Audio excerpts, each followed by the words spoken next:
झांसी की रानी लक्ष्मीबाई एक ऐसा नाम जो आज भी देशभक्ति की मिसाल बना हुआ है। वो घोड़े पर सवार, तलवार दोनों हाथों में लिए अपने दुश्मनों को चारों खाने चित्त कर रही तस्वीरें देखकर आज भी दिल गर्व से भर जाता है। लेकिन क्या आप जानते हैं कि एक समय था जब कहा जाता था कि महिलाएं केवल घूंघट के पीछे रहने के लिए बनी हैं, पर इस सोच को बदलने के लिए आई रानी लक्ष्मीबाई। उन्होंने क्रांति की ऐसी ज्वाला भड़काई कि अंग्रेजों के पांव उखड़ने लगे। सालों से भारत अंग्रेजों की गुलामी झेल रहा था, लेकिन जब रानी लक्ष्मीबाई युद्ध के मैदान में उतरी तो उनकी तलवार की चमक से दुश्मन भी सहम गए। उनके साहस, शौर्य और बलिदान की कहानी हर भारतीय के दिल में आज तक बसती है। आपने सुभद्रा कुमारी चौहान द्वारा लिखित कविता तो पढ़ी होगी, सिंहासन हिल उठे, राजवंशों ने भ्रिकुटी तानी थी, बूढ़े भारत में भी आई फिर से नई जवानी थी, चमक उठी, सन 57 में वह तलवार पुरानी थी, बुंदेले हरबोलों के मुंह हमने सुनी कहानी थी, खूब लड़ी मर्दानी, वह तो झांसी वाली रानी थी। लेकिन क्या आप जानते हैं कि यह क्रांति आखिर कैसे शुरू हुई? इस कहानी को समझने के लिए हमें जाना होगा उस दौर में जब अंग्रेजी सत्ता अपने चरम पर थी। 1757 में बैटल ऑफ प्लासी और 1764 में बैटल ऑफ बक्सर के बाद ब्रिटिश सत्ता भारत पर पूरी तरह हावी हो गई थी। 100 सालों तक अंग्रेजों ने भारत को लूटा, निचोड़ा और शोषण किया। लेकिन उससे पहले मैं थोड़ा उनके बचपन के बारे में बता देता हूँ। रानी लक्ष्मीबाई का जन्म 19 नवंबर 1835 को हुआ था। हालांकि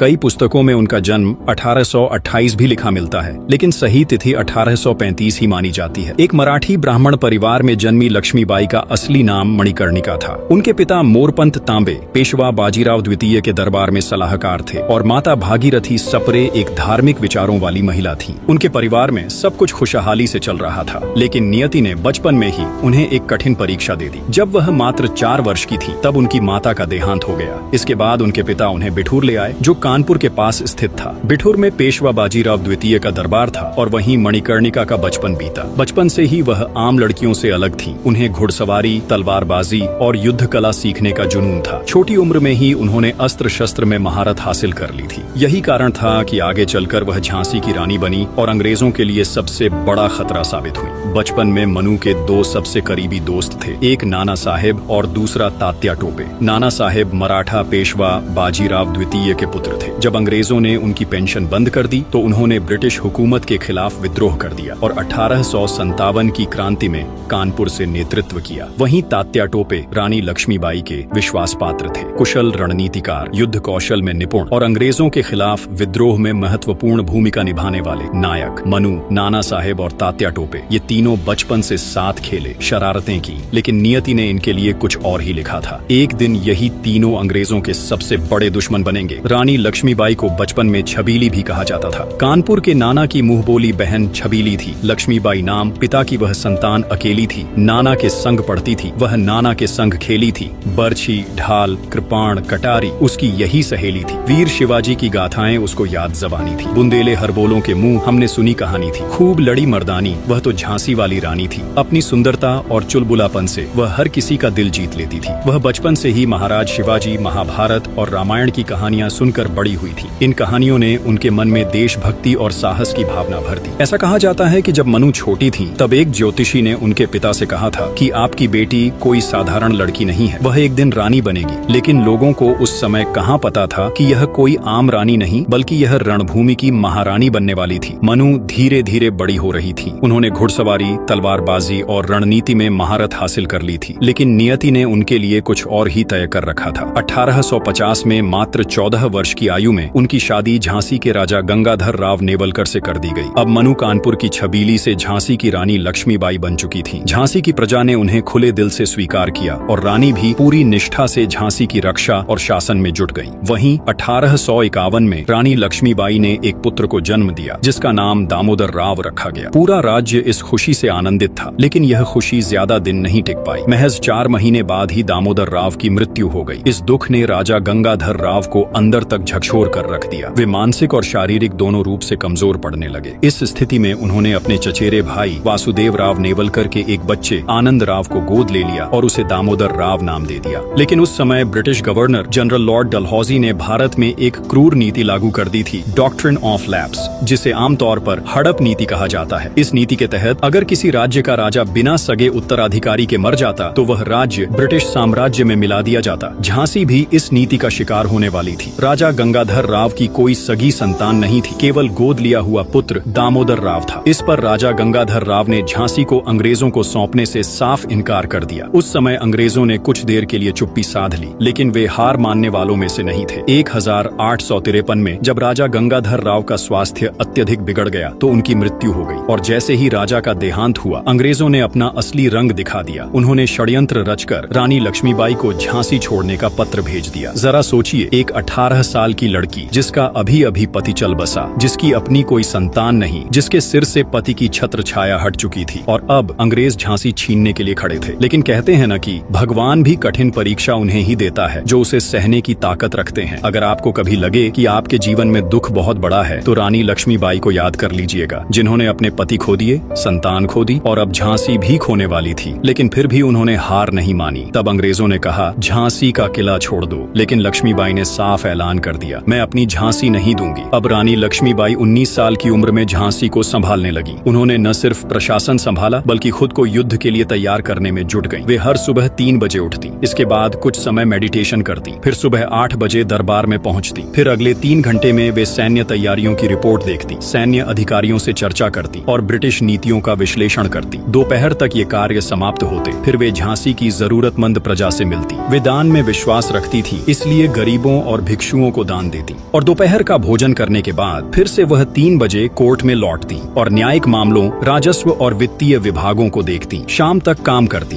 और फिर थोड़ा आराम करके वे इतिहास और युद्ध नीति की किताबें पढ़ने लगती। यह उनका उस समय का कठोर और अनुशासित जीवन था, और इसी अनुशासन ने उन्हें इतिहास की सबसे महान योद्धा बनाया। रानी लक्ष्मीबाई के इसी समर्पण और निष्ठा के कारण झांसी की जनता उन्हें अपनी माता समान मानने लगी। प्रजा ही उनका परिवार था, झांसी ही उनकी आत्मा थी। लेकिन 1854 का वर्ष झांसी के इतिहास में एक काला अध्याय लिखने जा रहा था। ब्रिटिश सरकार ने आधिकारिक रूप से झांसी को ईस्ट इंडिया कंपनी में मिला लेने का आदेश दे दिया। रानी लक्ष्मीबाई ने इसके खिलाफ हर संभव प्रयास किया। उन्होंने न्याय की गुहार लगाई, कोर्ट में अपील की, लेकिन लॉर्ड डलहौजी अपने फैसले से टस से मस नहीं हुआ। कुछ ब्रिटिश अधिकारी भी इस मामले में रानी के पक्ष में थे, परंतु सरकार के आगे उनकी कोई नहीं चली। उस रात झांसी का किला अंधेरे में डूबा था, लेकिन रानी के मन में एक भीषण तूफान उमड़ रहा था। वह अपने बेटे दामोदर राव को गोद में लिए खिड़की के पास खड़ी झांसी की विशाल दीवारों को देख रही थी। यह वही दीवारें थीं जो उनके शासनकाल में अजेय रहीं, लेकिन अब इन्हें उन्हें छोड़ना था। उनकी आंखों में आंसू छलक आए। तभी पीछे से एक कठोर आवाज गूंजी, झांसी अब ब्रिटिश सरकार की संपत्ति है, आपको इसे खाली करना होगा। रानी ने धीरे धीरे पीछे मुड़कर देखा। उनकी आंखों में अब नमी नहीं बल्कि एक दृढ़ संकल्प की आग जल रही थी। उन्होंने अपनी तलवार को अंतिम बार झांसी की मिट्टी पर रखा और ठहरते हुए बोली, आज मैं अपना किला छोड़ रही हूँ, पर याद रखना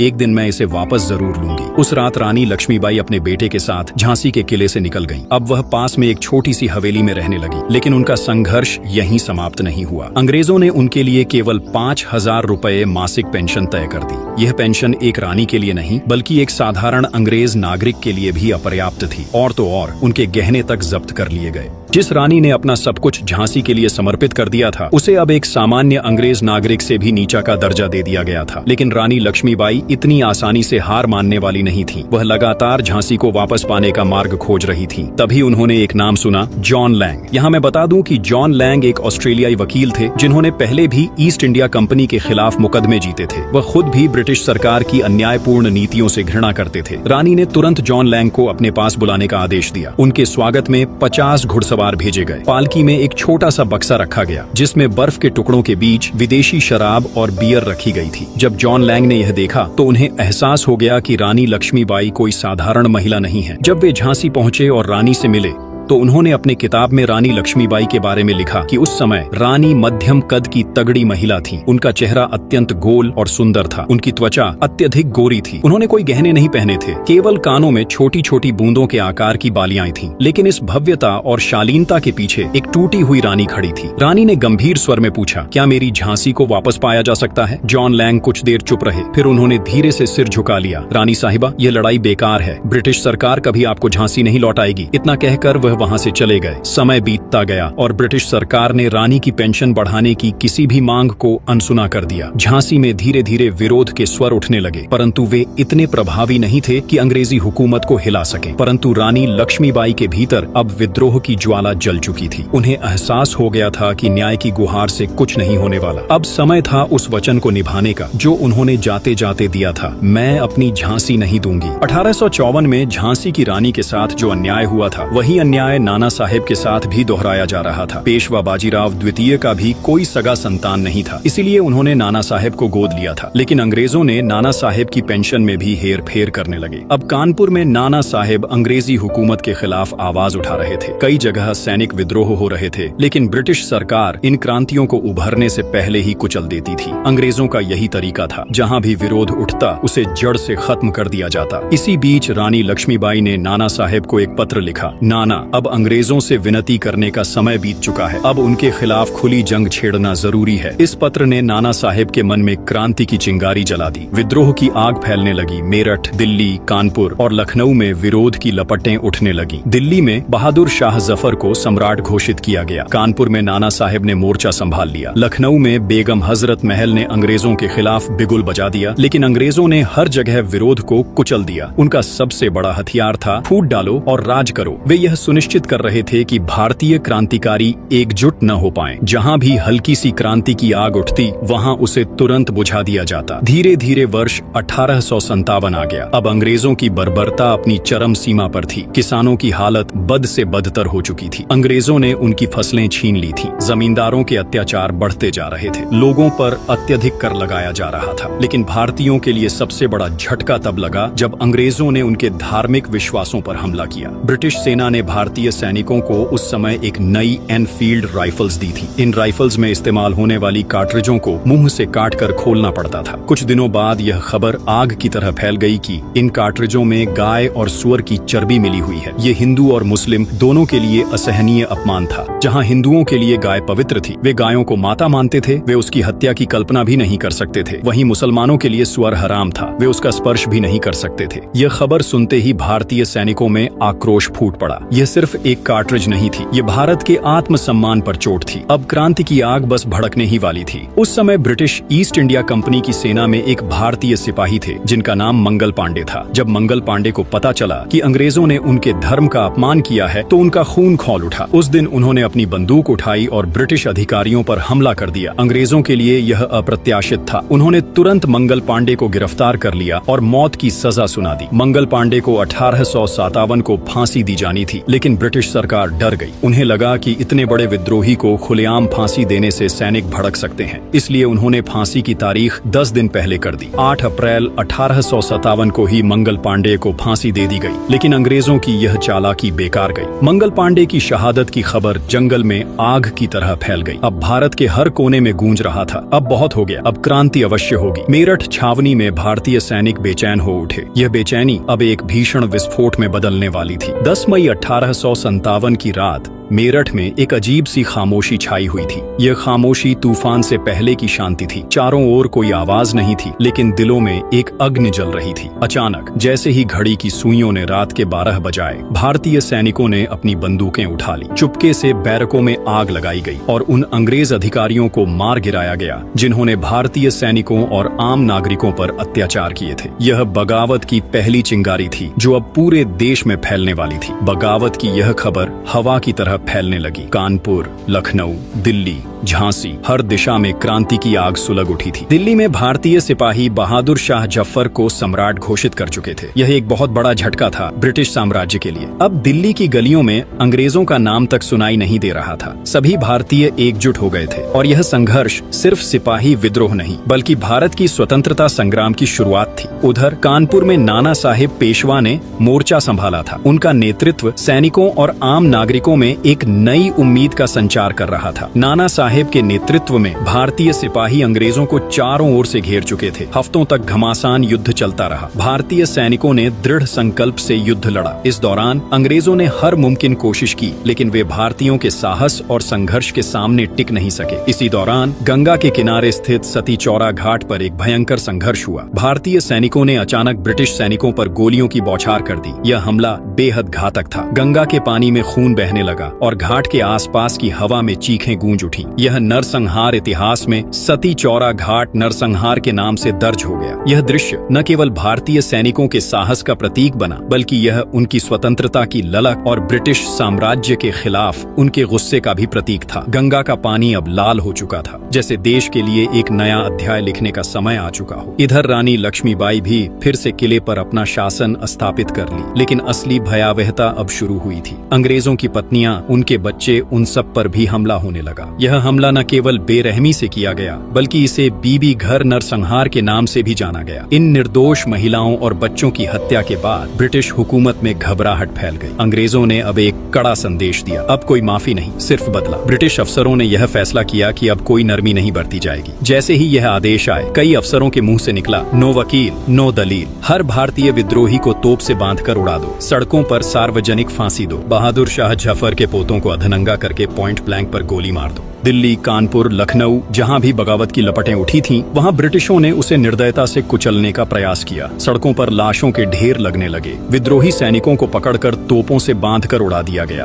बच्चों और महिलाओं तक को नहीं छोड़ा गया। बहादुर शाह जाफर के बेटों को नंगी हालत में लाकर पॉइंट ब्लैंक से गोली मार दी गई। ब्रिटिश सेना अब पूरी तरह निर्दयी बन चुकी थी। उनके लिए यह युद्ध नहीं, बदले की लड़ाई बन चुका था। धीरे धीरे यह संघर्ष झांसी तक पहुंच गया। रानी लक्ष्मीबाई ने अंग्रेजों की कूटनीति और सैन्य शक्ति का सामना करने के लिए हर संभव प्रयास किए, लेकिन समस्या यह थी कि झांसी के पास अब सिर्फ 1000 सैनिक बचे थे। यह संख्या ब्रिटिश सेना के सामने कुछ नहीं थी। रानी ने तुरंत निर्णय लिया, संपर्क बनाओ, मित्र बनाओ, सहयोग जुटाओ। वह झांसी के आसपास के राजाओं से गठबंधन करने के लिए आगे बढ़ी। कुछ ने समर्थन दिया, लेकिन ओरछा और दतिया के शासकों ने साफ इनकार कर दिया। इन शासकों ने न केवल साथ देने से मना किया, बल्कि झांसी के खिलाफ अंग्रेजों से जा मिले। रानी ने इसे सहन नहीं किया। उन्होंने अपने सैनिकों के साथ मोर्चा संभाला और ओरछा दतिया के विद्रोह को कुचल दिया। अब झांसी मजबूत होती जा रही थी। ब्रिटिशों ने कई बार हमला करने की कोशिश की, लेकिन हर बार उन्हें झांसी की दीवारों से टकराकर लौटना पड़ा। अगस्त 1857 से लेकर मार्च 1858 तक रानी लक्ष्मीबाई ने पूरे झांसी पर शासन किया। वह अब सिर्फ एक रानी नहीं थी, वह झांसी की तलवार बन चुकी थी। इस समय पूरे उत्तर भारत में बगावत अपने चरम पर थी और अंग्रेज भी यह समझ चुके थे कि अगर झांसी पर कब्जा कर लिया तो यह बगावत खत्म हो जाएगी। इसलिए ब्रिटिश सरकार ने अपना सबसे अनुभवी और क्रूर कमांडर ह्यूग रोज को बुलाया। ह्यूग रोज कोई साधारण सेनापति नहीं था। वह क्रिमियन वॉर में अपनी कूटनीति और आक्रामकता के लिए प्रसिद्ध था। उसने आते ही जनवरी 1858 में अपने अभियान की शुरुआत कर दी। ह्यूग रोज की सेना तेजी से झांसी की ओर बढ़ने लगी। रास्ते में उसने सीहोर, राहतगढ़, बनपुर जैसे कई गढ़ों को जीत लिया और ये सभी झांसी के मित्र राज्य थे। अब लक्ष्मीबाई को यह स्पष्ट समझ में आ गया कि अकेले झांसी इस आंधी को नहीं झेल पाएगा। उन्होंने तुरंत तात्या टोपे को संदेश भेजा, झांसी संकट में है, सेना लेकर आओ। तात्या टोपे ने बिना देर किए झांसी की मदद के लिए अपनी सेना लेकर चलना शुरू कर दिया, लेकिन उन्हें आने में वक्त लग रहा था। उधर ह्यूग रोज 20 मार्च 1858 को झांसी की सीमा पर आ पहुंचा। झांसी के कहिले से दूर तक अंग्रेजी सेना के झंडे लहराते हुए दिखाई दे रहे थे। तोपें तैनात हो चुकी थीं और सैनिक युद्ध की मुद्रा में खड़े थे। ह्यूग रोज ने कहिले पर भीषण हमला शुरू किया। दिन रात तोपों की गरज झांसी के आसमान में गूंज रही थी, लेकिन रानी और उनके सैनिक हार मानने वालों में से नहीं थे। उन्होंने हर हमले का बहादुरी से जवाब दिया। तोपों के गोले बरस रहे थे, तलवारें चमक रही थीं और सैनिक आखिरी सांस तक लड़ रहे थे। फिर अचानक झांसी के बाहर से एक राहत की खबर आई। तात्या टोपे आ चुके थे, लेकिन बहुत देर हो चुकी थी। ह्यूग रोज पहले ही पूरी तैयारी कर चुका था। तात्या टोपे की सेना को घेर कर दबा दिया गया। उन्हें इतनी बुरी तरह हराया गया कि वे झांसी की मदद करने तक नहीं पहुंच सके। अब झांसी अकेली थी और झांसी की दीवारें अब कमजोर हो चुकी थीं। ह्यूग रोज के सैनिक किले में घुसने ही वाले थे। तभी रानी की सेना ने जोरदार हमला बोला, लेकिन अंग्रेजों के पास पिस्टल और कई तोपें थीं, जिससे वे किले में घुसने में सफल हो गए। किले में घुसते ही उन्होंने चारों ओर आग लगवा दी। चारों ओर धुएं का गुब्बार था। किले की दीवारें अंग्रेजी तोपों की मार से चरमरा चुकी थीं, लेकिन रानी लक्ष्मीबाई कहीं नहीं मिली। ब्रिटिश सैनिकों ने किले पर कब्जा करना शुरू कर दिया, लेकिन यह इतनी आसान लड़ाई नहीं थी। रानी के बचे हुए सैनिकों ने आखिरी सांस तक लड़ने को तैयार थे। रानी की सेना इतनी भयंकर लड़ाई लड़ रही थी कि ब्रिटिश सैनिक डर के मारे छिपने पर मजबूर हो गए। कई ब्रिटिश दस्तावेजों में लिखा गया कि उनकी सेना इतनी घबरा गई थी कि वे दीवारों के पीछे छिपकर गोलियां चला रहे थे। रानी लक्ष्मीबाई और उनके योद्धा हर गली हर मोर्चे पर शत्रुओं को काट रहे थे, लेकिन झांसी अब बची नहीं थी। अब झांसी की दीवारें टूट चुकी थी। बहुत सारे ब्रिटिश सैनिक भीतर घुस आए थे। हर तरफ लाशें बिछ चुकी थी। रानी के पास अब सिर्फ एक ही रास्ता था, झांसी छोड़ना, ताकि युद्ध जारी रहे। उन्होंने अपनी गोद लिए पुत्र दामोदर राव को उठाया और घोड़े बादल की पीठ पर कसकर बांध दिया। फिर उन्होंने किले की ऊंची दीवार से छलांग लगा दी। घोड़ा बादल बलिदान हो गया, लेकिन रानी लक्ष्मीबाई बच निकली। रात के अंधेरे में वह अपने कुछ सेनानियों के साथ कालपी की ओर निकल पड़ी। सुबह होते ही ब्रिटिश सेना ने पूरा शहर आग के हवाले कर दिया। 5000 निर्दोष लोग जिंदा जला दिए गए। बच्चे, बूढ़े, औरतें, कोई भी इस नरसंहार से नहीं बच पाया। झांसी की गलियों में चीख पुकार गूंज रही थी। ब्रिटिश सेना ने ऐसा तांडव किया जिसकी गूंज इतिहास में हमेशा के लिए दर्ज हो गई। लेकिन झांसी की रानी अभी भी जीवित थी। जब रानी कालपी पहुंची, जहां तात्या टोपे और राव साहेब पहले से मौजूद थे, वहां फैसला लिया गया कि ग्वालियर पर कब्जा करना होगा। ग्वालियर वही इलाका था जहां मराठा सिंधिया अंग्रेजों के अधीन हो चुके थे। रानी लक्ष्मीबाई और तात्या टोपे ने हमला बोला। झांसी से बचे खुचे वीर सैनिकों ने अपनी अंतिम ताकत लगा दी और ग्वालियर विजय हो गया। सिंधिया भाग गए। ग्वालियर पर स्वतंत्रता सेनानियों का कब्जा हो गया। अब रानी के पास एक सशक्त किला था, एक सेना थी और एक आखिरी युद्ध की तैयारी। लेकिन अंग्रेजी सेना पीछा करते हुए ग्वालियर भी पहुंच गई। ह्यूग रोज ने अब अपनी पूरी ताकत झोंक दी। 17 जून 1858 को रानी लक्ष्मीबाई ने ग्वालियर के फूलबाग में वह बाघिन की तरह लड़ी। कैप्टन रॉड्रिक ने बाद में बताया कि रानी लक्ष्मीबाई जैसी योद्धा उन्होंने कभी नहीं देखी थी। घोड़े पर सवार रानी ने रस्सी को दांतों से पकड़ रखा था ताकि दोनों हाथों से तलवार चला सके। उनकी एक एक चोट पर दुश्मन धराशायी हो रहे थे। लेकिन तभी ह्यूग रोज की एक गुप्त सेना ने ऊंटों की एक पूरी टुकड़ी युद्ध में झोंक दी। यह ह्यूग रोज का सबसे घातक दांव था। पहले से थकी हुई भारतीय सेना पर ऊंटों पर सवार अंग्रेजों ने अचानक हमला बोल दिया। अब रानी के सैनिक पीछे हटने लगे। ब्रिटिश सैनिक अब बेतहाशा गोलियां चला रहे थे, लेकिन रानी ने हार मानने से इनकार कर दिया। वह आखिरी सांस तक लड़ रही थी, लेकिन अकेली रानी कितनों से लड़ती। लड़ते लड़ते उनके कंधे पर गहरी तलवार लग गई और फिर एक गोली उनके शरीर में समा गई। घाव गहरे थे, रक्त धाराओं में बह रहा था, पर उनकी आंखों में अभी भी वही ज्वाला थी, आजादी की। गंभीर रूप से घायल रानी पास के एक मंदिर तक पहुंची। वहां एक पंडित ने उन्हें गंगा जल दिया। उनका शरीर दर्द से कराह रहा था, पर होठों पर बस एक ही बात थी, दामोदर का ख्याल रखना। और फिर इस वीरांगना ने अपनी अंतिम सांस ली। ब्रिटिश सेना को डर था कि यदि रानी का पार्थिव शरीर भारतीय के हाथ लग गया तो क्रांतिकारियों की भावना और प्रबल हो जाएगी। इसलिए उनके कुछ विश्वास पात्र सैनिकों ने पास के जंगल में लकड़ियां इकट्ठी कर रानी का अंतिम संस्कार किया। रानी की वीरगति के बाद झांसी का पतन हो गया। धीरे धीरे क्रांति की ज्वाला मध्यम पड़ने लगी। तात्या टोपे ने संघर्ष जारी रखा, लेकिन 1 वर्ष बाद पकड़े गए और उन्हें शिवपुरी में फांसी दे दी गई। दिल्ली में बहादुर शाह जफर के उत्तराधिकारियों को खूनी दरवाजे पर बेरहमी से मार दिया गया। नाना साहेब नेपाल भाग गए। युद्ध खत्म होने के बाद जनरल ह्यूग रोज ने कहा था, only man among the rebels, यानी क्रांतिकारियों में केवल एक ही व्यक्ति पुरुषों जैसा साहसी था, रानी लक्ष्मीबाई। परंतु यही अंग्रेज जो अब उनकी बहादुरी के कसीदे पढ़ रहे थे, उस समय झांसी लौटाने को तैयार नहीं थे। 1857 की क्रांति भले ही विफल हो गई, लेकिन इसने अंग्रेजों की नींव हिला दी। गवर्नमेंट ऑफ इंडिया एक्ट आया और भारत ईस्ट इंडिया कंपनी से निकलकर सीधे ब्रिटिश क्राउन के अधीन हो गया। भारत अब आधिकारिक रूप से